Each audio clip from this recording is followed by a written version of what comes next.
El tema de esta exposición mía es el destino de los no nacidos. Puede parecer que es el tema de los abortos, sí, pero desde un enfoque completamente distinto. Porque hablar del destino de los no nacidos, es decir, de los abortados, significa preguntarse si quien ha vivido, como sucede con el feto, la frustración más grande, es decir, un ser que ha comenzado a vivir y ese itinerario existencial se ve tan bloqueado que nunca va a existir. Entonces puede haber para un abortado un término final positivo. Ese es el sentido del tema, es decir, el destino de los no nacidos. Hay un destino, es decir, un final positivo adquisible. Este es el problema. Ciertamente es un problema de gran actualidad. Es el mismo tema de los abortos, pero desde su vertiente positiva, desde un posible destino positivo de los que en los primeros tiempos de su existencia sufren un contratiempo tan grande que no llegan a existir. Ese es el problema. Entonces, la respuesta, os dais cuenta de que es un problema de estricto ámbito cristiano, porque eso que llamo yo destino de los no nacidos quiere decir la salvación de los no nacidos. Planteando la cosa de esta manera, llama la atención el hecho de que el cristianismo tardó siglos en plantearse el problema de si los niños se salvan o no se salvan. Fue un hereje, Pelagio, de los siglos IV, V, el que por primera vez en el occidente planteó el problema. Los niños se salvan.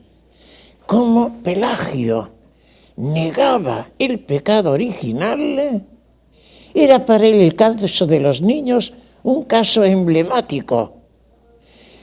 Para él, Adán pecó solamente en forma personal y a sus descendientes no se transmite su pecado a modo de una contaminación universal, lo que llamamos pecado original.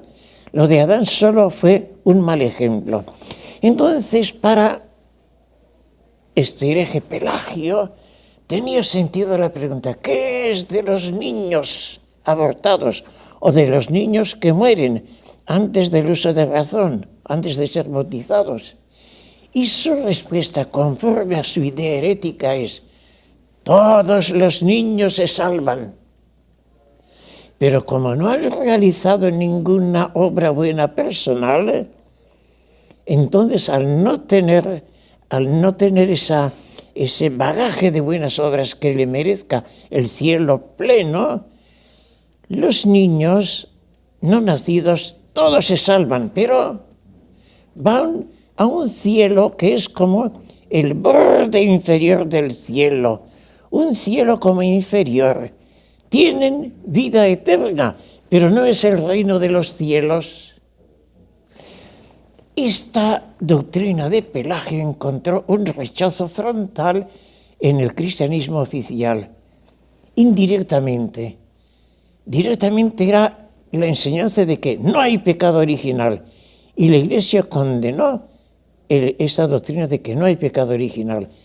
El cristianismo ortodoxo defendió que Adán pecó personalmente y su pecado influye negativamente en todos los hombres, los cuales nacen con pecado original.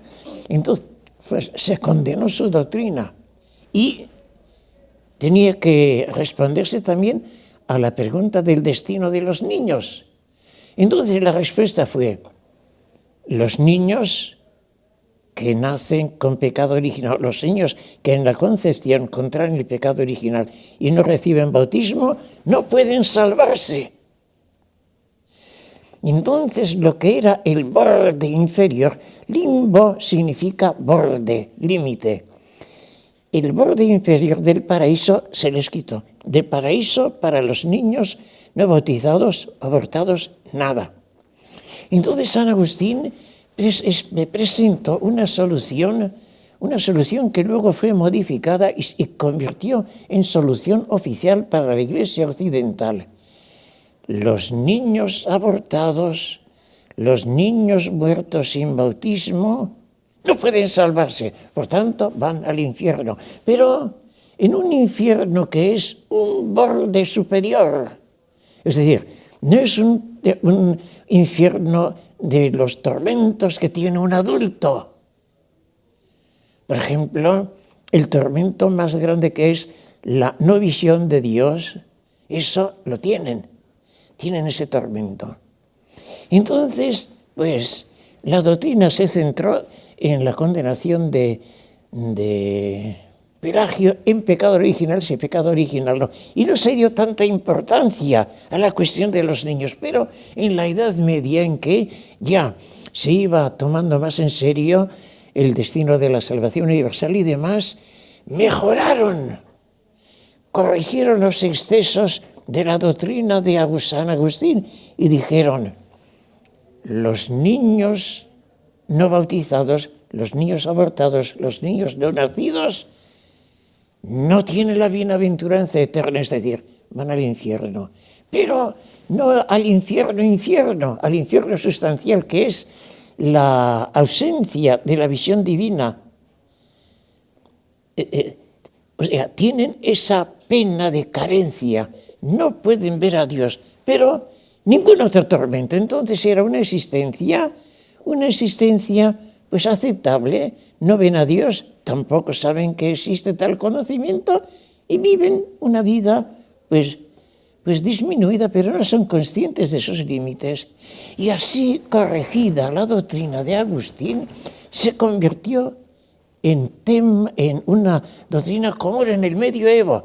Desde el siglo XII-XIII, a caballo del siglo XII y XIII, se oficializó en la Iglesia hasta el Vaticano II la teología del limbo.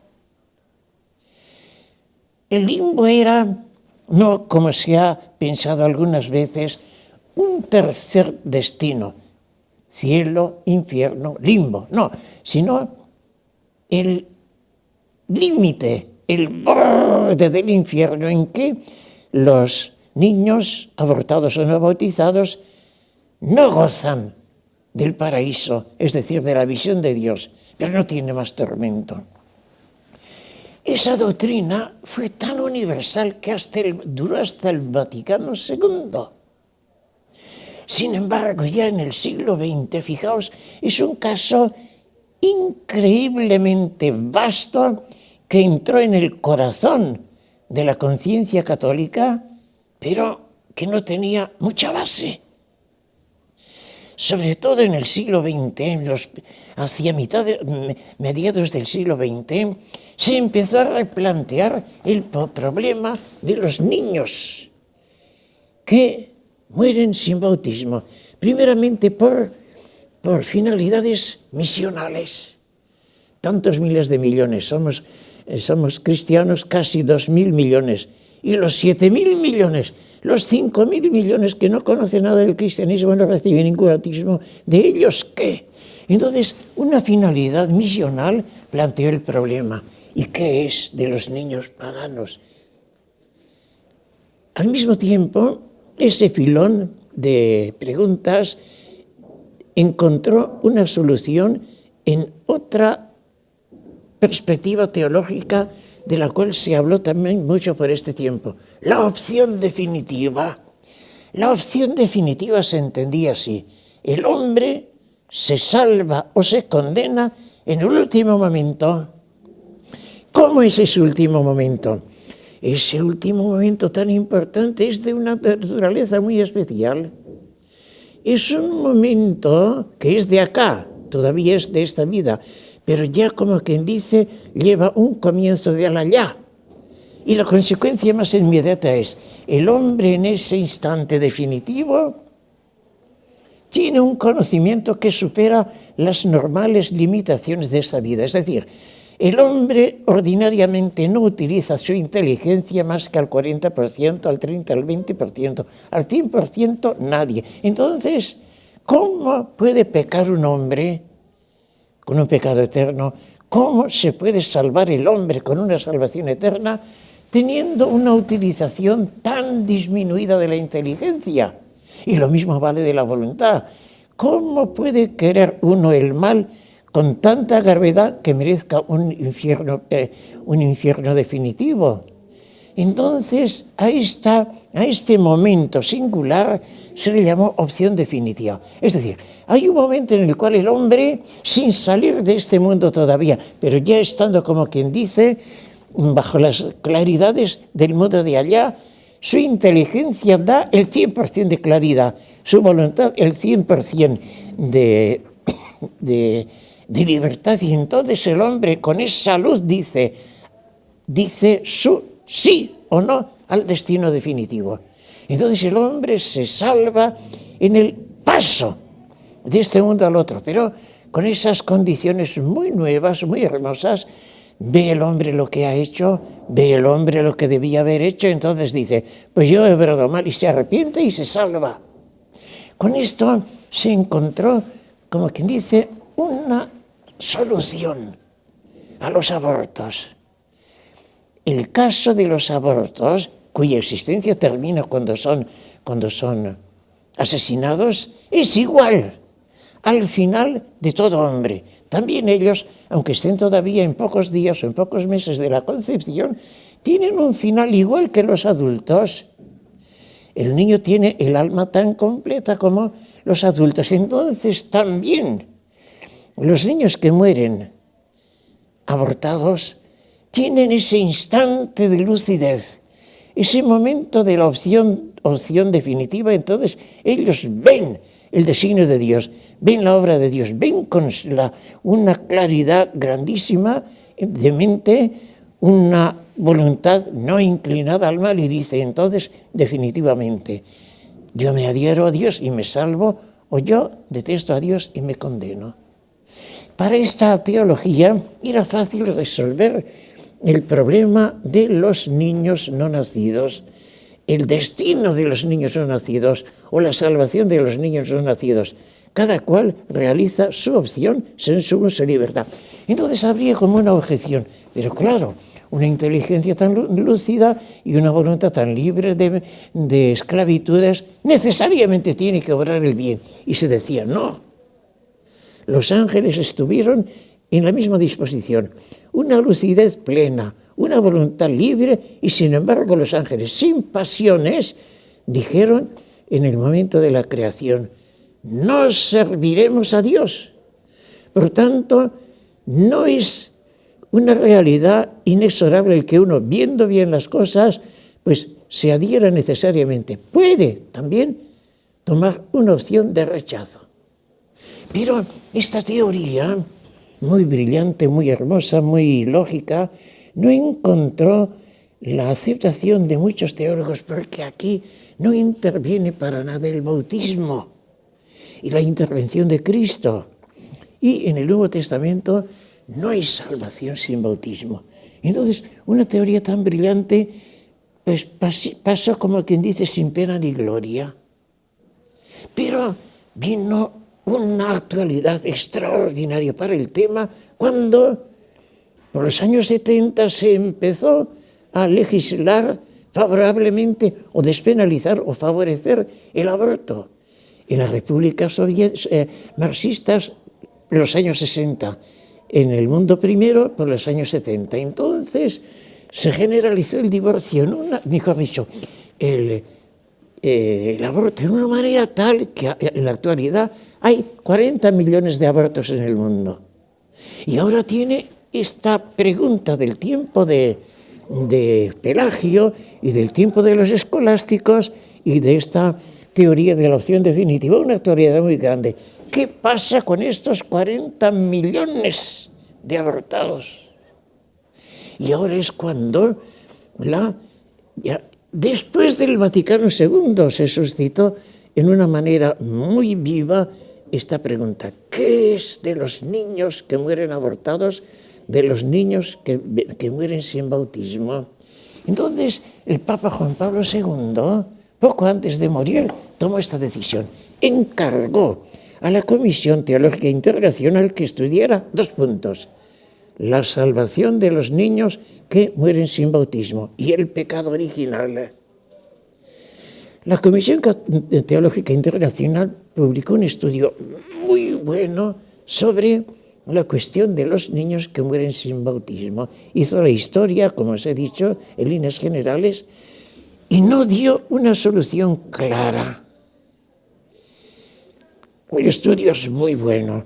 Centra el problema en el contexto del destino de salvación universal. Dios quiere que todos los hombres se salven, pero si quiere, pues tiene que procurar los medios. Luego, todo hombre se salva conforme a la actuación de su conciencia. Cristo es el Salvador universal. Y de esta manera, con una serie de puntos indirectos al tema, pero muy valiosos, como el de San Pablo, donde abundó el delito, sobreabundó la gracia, pues entonces la Comisión Teológica Internacional dejó la cosa muy positivamente planteada, muy abierta, pero sin ninguna decisión clara. ¿Qué les pasa? Pues estos son los puntos de referencia, y dejaba todo esto pues a la misericordia de Dios, pero sin dar ninguna respuesta concreta a la pregunta de ¿qué pasa con el destino de los niños no nacidos? Entonces, como ha pasado muchas veces en la Iglesia, la solución o las hipótesis nuevas han procedido por revelaciones privadas. Cantidad de verdades han sido conocidas por revelaciones privadas, por ejemplo, toda la devoción al Sagrado Corazón y todas estas cosas, el Espíritu Santo de la Beata Elena Guerra y la Divina Misericordia de Santa Faustina. Todas estas son revelaciones privadas, es decir, iluminaciones que reciben personas que no son de la jerarquía y no es doctrina oficial, pero encuentra en la base de los fieles un asentimiento universal. Dice, sí, eso es así, pero la jerarquía no da ninguna respuesta sobre ello. Pues se puede creer eso, se puede cultivar esta devoción. Entonces, cuando por los años 70 iban a empezar las leyes abortistas, una señora alemana, una mística, muy buena católica, tuvo una iluminación que ha proyectado grande luz sobre este problema, pero desde un foco distinto del racional teológico en que se ha situado la Comisión Católica Internacional, que ha dicho, estos son los puntos de referencia para todos los que mueren abortados y sin recibir el bautismo. Puede haber una voluntad salvífica, pero sin bajar a ninguna solución concreta. Estos casos de revelaciones privadas han dado la respuesta. Continúo con esta señora, la cual un día, yendo en Italia, era alemana, de origen alemán, iba en un tren de cercanías, ella continuamente escuchaba la voz del Señor y le dice el Señor, fíjate, ahí a tu derecha, en esa colina. Y ella no veía nada. Fíjate en la cima. Y había un gran edificio que ponía Clínica Ginecológica. Y le dice el Señor, te hablaré esta noche. Si supieras las cosas que pasan en esa clínica de abortos, bueno, pues te hablaré esta noche. Y sucedió lo siguiente, que a la mañana siguiente, cuando el primer despertar, se encontró esta señora allí, junto así en la cama, un muchacho rubio con un rostro de felicidad. Y le dice, ¿quién eres tú? Y el niño responde, mamá, pero no me conoces. Yo soy tu hijo Walter, que Cuando te diste cuenta de que me perdías, te venía un aborto natural, tú hiciste la señal de la cruz con intención de bautizarme en tu abdomen. Aquello fue para mí un bautismo. Estoy en el cielo, estoy en la gloria. Tú me bautizaste. Imaginaos la alegría de esta mujer. El Señor le había dicho, mira, van a venir leyes inicuas, pero a mayor perversión humana, también la misericordia divina presenta soluciones y posibilidades nuevas. Y le explico cómo. Las posibilidades que los fieles tienen en el cuerpo místico para salvar, bautizar y actuar positivamente sobre los abortos son unas posibilidades maravillosas de las cuales no se había tomado conciencia.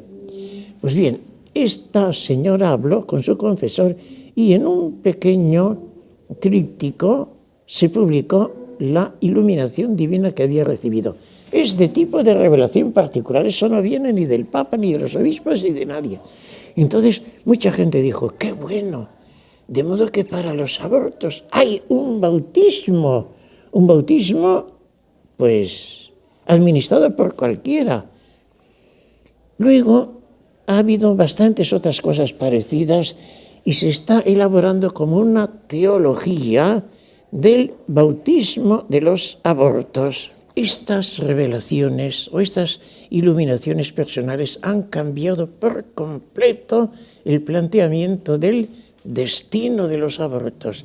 Sí que hay un destino para estas personas que han sufrido una frustración existencial la más grande, empezar a existir y no llegar a existir.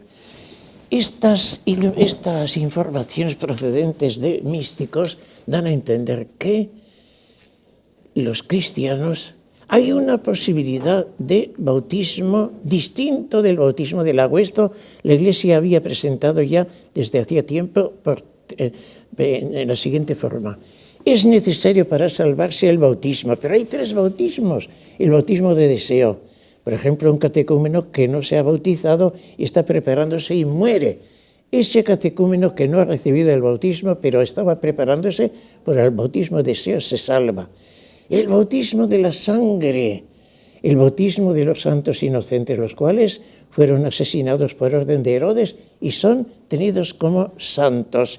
Y por fin el bautismo espiritual, o el bautismo que se les puede administrar por cualquier cristiano a los difuntos.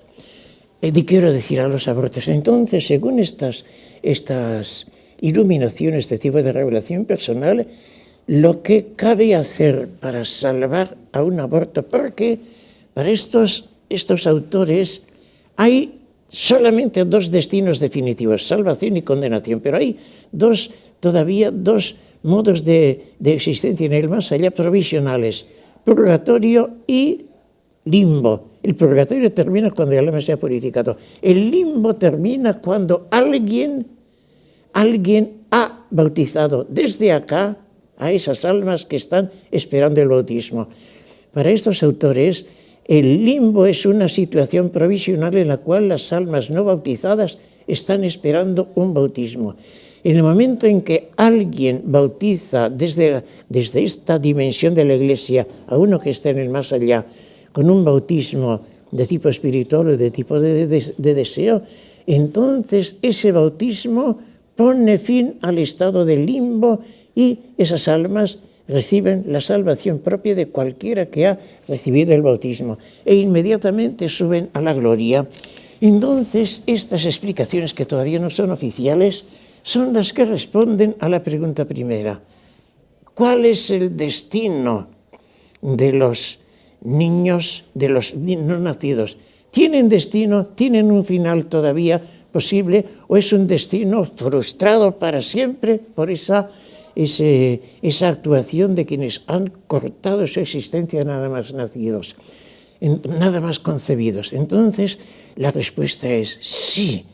Todo hombre tiene un destino asequible, incluso los abortos, y para ellos el medio para ese destino positivo es el bautismo, no el bautismo de deseo, el bautismo espiritual, y sobre todo para los abortos el martirio del aborto. Porque si los inocentes se salvaron porque Herodes los asesinó por motivos políticos, por motivo de envidia, por motivo de salvaguardar su poder y evitar que hubiera un rey, de la misma manera en la actualidad, todos los que son abortados también por finalidades también egoísticas, por cuestión de fama, por cuestión de planificación familiar, por lo que sea, esas personas procuran la muerte a un enemigo que perturba su vida con su nacimiento. Entonces, como Herodes, asesinan a personas no nacidas, sino en el seno de su madre. Entonces, esta es la posibilidad de un destino para los niños no nacidos. Están en espera de que alguien los bautice y si son bautizados adquieren una plena realización de sus personas y van a la gloria.